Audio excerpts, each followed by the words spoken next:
नमस्कार। आज हम बात करने वाले हैं इंडियन रेलवेज के बारे में। जी हाँ, वही रेलवे जो गर्मी की छुट्टियों में हम सबके लिए एक बड़ी चुनौती बन जाता है। तो इस पड़ताल को अंत तक जरूर देखें, क्योंकि आज हम जानेंगे कि रेलवे छुट्टियों में कंफर्म टिकट वाली भारी परेशानी से कैसे निपट रहा है और साथ ही भविष्य के लिए एक तेज और स्मार्ट नेटवर्क कैसे तैयार कर रहा है।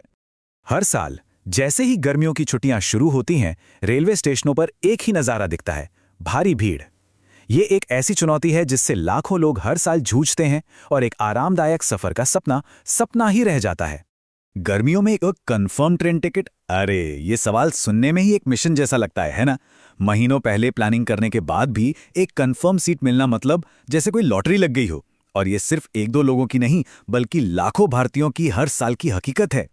तो सवाल ये उठता है कि इस सालाना समस्या से निपटने के लिए रेलवे के पास आखिर प्लान क्या है। चलिए देखते हैं कि इस गर्मी में लोगों को राहत देने के लिए क्या कदम उठाए गए हैं। इस जबरदस्त डिमांड को देखते हुए रेलवे ने एक बहुत बड़ी राहत योजना का ऐलान किया है। एक ऐसा प्लान जिसका सीधा असर लाखों यात्रियों पर पड़ने वाला है। और ये नंबर, ये अपने आप में एक पूरी कहानी कहता है। 1484।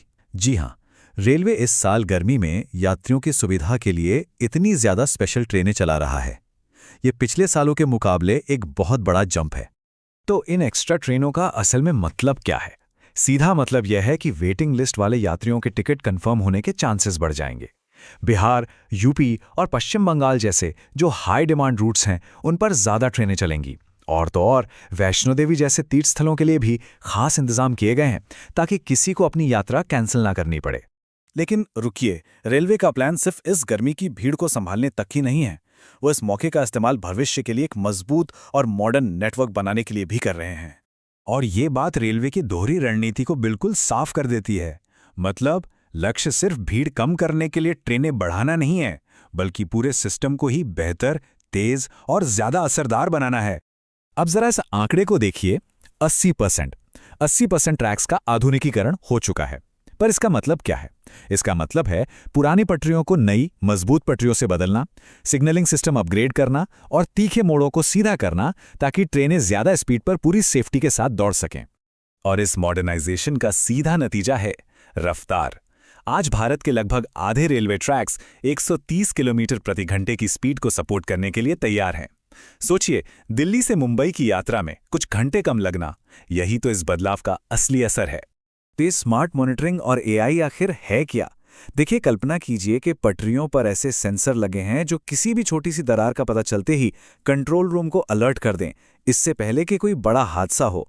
एआई सिस्टम ट्रेनों के शेड्यूल को ऐसे मैनेज करते हैं कि देरी कम से कम हो। ये टेक्नोलॉजी रेलवे को रिएक्ट करने वाले सिस्टम से एक प्रोएक्टिव यानी पहले से तैयार रहने वाले सिस्टम में बदल रही है। तो हम यहाँ एक साथ दो कहानियों को देख रहे हैं। एक तरफ आज की सबसे बड़ी समस्या का समाधान है गर्मी की भीड़, और दूसरी तरफ भविष्य के लिए एक टिकाऊ मॉडर्न नींव का निर्माण। यही बैलेंस इंडियन रेलवे के इस बड़े बदलाव की कुंजी है। इन सभी बातों को एक साथ रखकर देखें तो एक बड़ा सवाल उठता है, क्या हम वाकई भारतीय रेलवे के एक नए दौर की शुरुआत देख रहे हैं?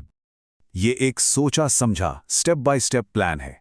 ये आज की डिमांड को पूरा करने से शुरू होता है, फिर इंफ्रास्ट्रक्चर को मजबूत करता है, उसके ऊपर स्मार्ट टेक्नोलॉजी के एक लेयर डालता है और आखिर में एक तेज और सुरक्षित सफर का अनुभव देता है। हर कदम पिछले कदम पर बना है, जो एक बहुत बड़े बदलाव की ओर ले जाता है।